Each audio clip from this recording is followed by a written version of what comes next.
Good day guys, it's Prince and it's time for our very first tea spill. This sort of mini-series has been at the back of my mind for quite a while now. I have been wanting to do this ever since. So what tea spills basically is just me sitting with a drink and then mag-uusap lang tayo serious things or maybe some funny things, personal, political, literally anything that you would want me to talk about with you guys. And for today, for our very first tea spill, we are going to talk about toxic Filipino culture. Quick disclaimer before we begin, this video is not made to attack any person or a group of individuals. This is solely based on my opinion and some facts that are readily available at your own convenience. So let us wait no more and spill some tea.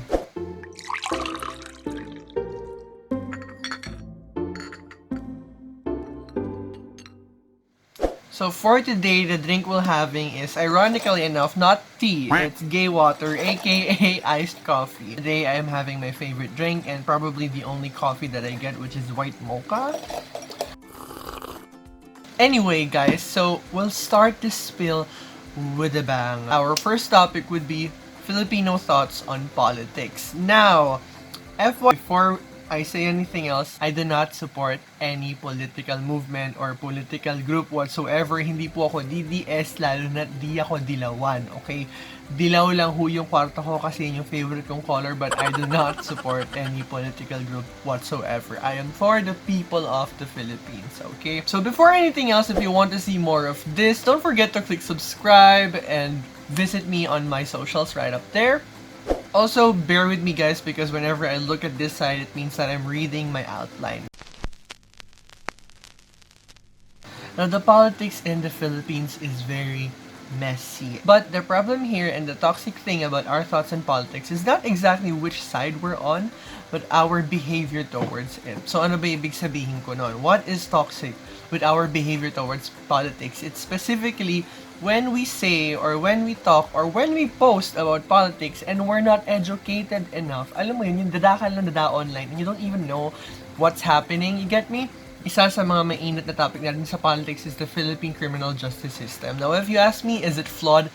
Definitely. Why? Because the Philippine criminal justice system is filled with some individuals who have their own interest or agendas inside the system that is against the public interest. So whether ito yung pangungupit sa budget or pangungutong ng mga police, lahat yon ayun yung naninira. And above that, the biggest problem that I think a lot of people have been pointing out is how the system is easily bought by rich individuals. Kaya nga sinasabi nila that the criminal justice system in the Philippines is very selective. Now, a lot of people have been raging and just being very aggressive online about things that they're not even educated about. Now, the toxic thing about this is that a lot of people, alam niyo, yung nakikiride lang porket trending ngayon atakihin ng tao na to, makikitweet na sila, porket may video na naman ng isang law enforcer na may ginagawang tingin nila mali, atakihin na nila. Now, I just want to remind you guys, being political is not a trend, okay? If you are addressing political manners, it's your duty as a Filipino or as a taxpayer to do so. Hindi mo lang ginagawa yung dapat porket nakita nyo lang trending siya sa Twitter or meron na namang issue na gusto nyo makiride. Now, the funny thing about this is that a lot of people are just angry and they don't even know what's happening. When people are commenting or questioning the governance, may mga atake na lang bigla. Kumbaga, a good example for this is, bakit si Sinas nung nagpa-party hindi inaresto? And can you believe it guys na right off the bat, mali na yun, pero may mga tao pa ding pinagtatanggol siya? You really have to question if they're doing it just because of the side that they're supporting or they're just dumb. Diba? Now, I'm not telling you not to point out what's wrong, but I want to remind you that the media can control perspective. So whichever side they want to antagonize, they have the power to do that. Now, I'm not defending all of the actions made by law enforcement, but just remember guys, law enforcement, from that word itself, they enforce law, which means that they only follow orders. So instead of always questioning and always antagonizing law enforcement, why not question the people above? What I'm not trying to say is to be inquisitive or to question things that should be questioned. But what I'm trying to point out is that you should always question the right things. And in order for you to know which is which, you should always educate yourselves on the matter. Kasi ang problema sa atin, porket may issue lang na sensationalize, dun lang tayo tatakol. Always look at the bigger picture because the media shows what they want to show you. And there is more in the picture that you have to find out yourselves. Now next would be something that people would relate to, and I myself would relate to sometimes, if not most, and it would be parents on the concept of disrespect. Porket sumasagot ang bata, bastos na. No, to all the parents and the guardians watching out there, the elderly, disrespect depends on the context and the delivery. Now, yung problema kasi, when a child or a younger person talks back, it's automatically called disrespect when in fact, he or she is trying to defend themselves. What the people outside of our generation needs to learn is that it's okay to make mistakes even if you're older or even if you're a parent.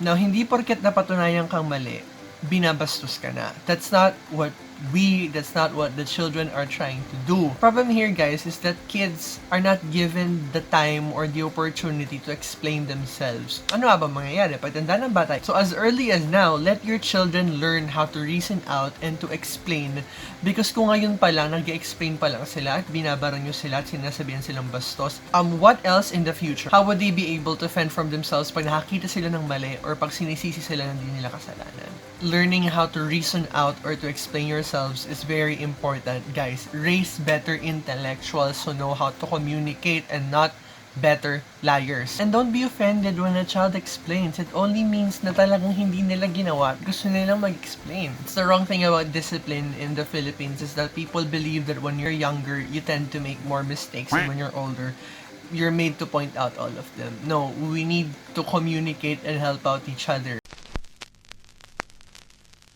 Now, our next topic is kind of specific and revolves around degrees or college, and this is the perspective of Filipinos on art-related courses. I have taken multimedia arts for 4 years before, and I always hear things around like, walang pera sa course na yan, wala kang future dyan, kaya mong matutunan yan ng hindi nagka-college, or madali lang yan. I've heard that from a lot of people before, not my family. They have supported me with my multimedia arts course naman. But a lot of people say that solely because they don't see the importance of artists, designers, and alike in the Philippines. Now imagine, the movies you see, the commercials you watch, the posters you see, literally any design, even this product design, it's all made by people in the course that is art related. Now the reason why people don't appreciate our existence is because they see our work every day to a point that they don't recognize na, oh, there's a specific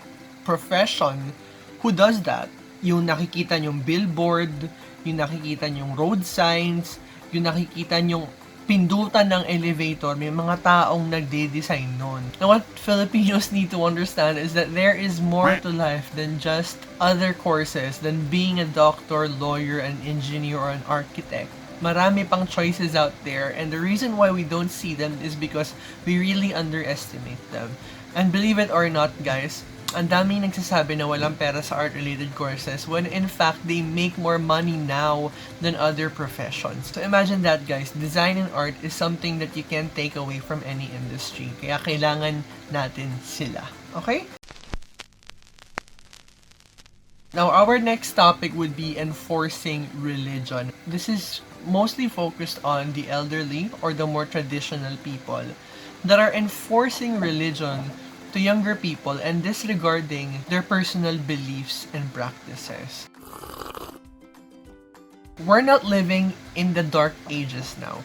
You're not going to get crucified for believing a different belief or practicing a different practice. We can have our own faith, practice our own faith without being prosecuted. Now, the difference between this generation and the dark ages is that back then they were burned at the stake, and now we get burned at the dining table. Some traditional beliefs are very toxic in the context of this generation. Kasi imagine when I was in high school, sinasabihan ako na pag umalis ka sa Catholic Church, kasalanan yun. Parang, Girl, can't I just not agree with you and have my own opinion? You get me? The world is changing. If you can't go along with it, why can't you respect it? And if the essence of religion is love and faith, why don't we just love each other and respect each other's beliefs, diba? Ironically enough, the hypocrisy in some religions are so intense to the point where their own people don't even abide by their own commandments. If you're a Catholic and you are denying this, try searching priest and boy and tell me what you see. I grew up having people telling me na it's okay to act like that, but don't be in a relationship with the guy. And I'm like, but that's the point of homosexuality. I like guys. Why are you telling me that I'm gonna burn in hell just because I like guys? Stop. The reason why this is very toxic is imagine at an early age, some people are forced to do the same practices just because they think that it's the only faith that matters. So, the beauty in educating kids on different faiths is that they're free to believe whatever they want to believe. They grow up as good people, not because religion tells them to be, but because they are. Now, the next toxic thing about the Filipino culture that is still present in 2020 is homophobia. Maraming microaggressions when it comes to the LGBTQ society. And a lot of people just don't think that it's a form of hate towards homosexuals. A lot of people in the Philippines mahilig magsalita ng mga bagay na akala nila hindi offensive sa mga bakla. A good example of this is saying na, uy, bakla ka pala, pero di ka halata. What does that really say about effeminate people? You get me? Do you have to be effeminate to be gay? Do you have to act girly to be gay? No. That's why these types of microaggressions are still very common in the Philippines. Like, whenever I meet someone na parang they find out that I'm gay and they're like, uy, bakla ka pala, di halata. So parang, what do you mean di halata? Do I have to act a certain matter to be gay? Do I? Am I not gay enough for you? And other than that, guys, people still use the words bakla, bading, tomboy as derogatory terms. Like, when you see two heterosexuals talking and then nag-aasaran sila ng bakla bading, they use it as a word of offense. And that's really fucking toxic. Kasi parang you're using the word gay as an insult. It should be a compliment. Because when people call you gay, it only means you're either really gay or you have a good sense of fashion. What people still don't understand in this country is that gay men and women can be masculine or feminine, and so are heterosexual people. Kasi nasanay na tayo sa standard na porket lalaki ka, dapat masculine ka, at porket babae ka, dapat feminine ka. People should always have an open mind. Kasi dapat at this point, if I'm gay, so what? You wear Crocs and boots with jeans and we don't judge you. And another thing pa din na napapansin ko palagi, trans people in the Philippines are not recognized. Makakakita ka ng trans, tatawagin mong bakla. I mean, there's nothing wrong with being called gay. Please, recognize transsexual. Kaya nga may T sa dulo. Anyway, the next thing naman that is very common in the Philippines is racism. Now, do you guys remember this hashtag? Because I remember it very well. To give context to Cancel Korea, basically, some Koreans, not all of them, treat Filipinos like shit. Like, in a certain show, they called us monkeys. Now, to be clear, some Koreans may have racist tendencies. But so are Filipinos. And so are Americans. Especially Americans. So are Europeans. And my point on telling this is that the country is not the problem. Because racism is universal. So instead of saying cancel Korea, why not say cancel racism? Guys, walang pinipiling bansa ang racism. Other than that, in relation to racism is colorism. Look at commercials and advertisements. Lagi nilang pinamumuka na yung mga mapuputi mas magaganda. And there was even a trend in TikTok for a while na kulay tae daw yung mga morena. Like, what the fuck, girl? There's this standard in the Philippine society that a lot of people always feel, especially people who are beauty conscious, they feel a lot of pressure with. It's whitening their skin. For me, let's say, at an early age, I see commercials and advertisements that market the whiter skin is the more beautiful skin. If you're not aware, the natural skin tone of Filipinos is dark. Whether your skin is lighter or whether your skin is darker, it doesn't matter because your skin color is not the basis of beauty.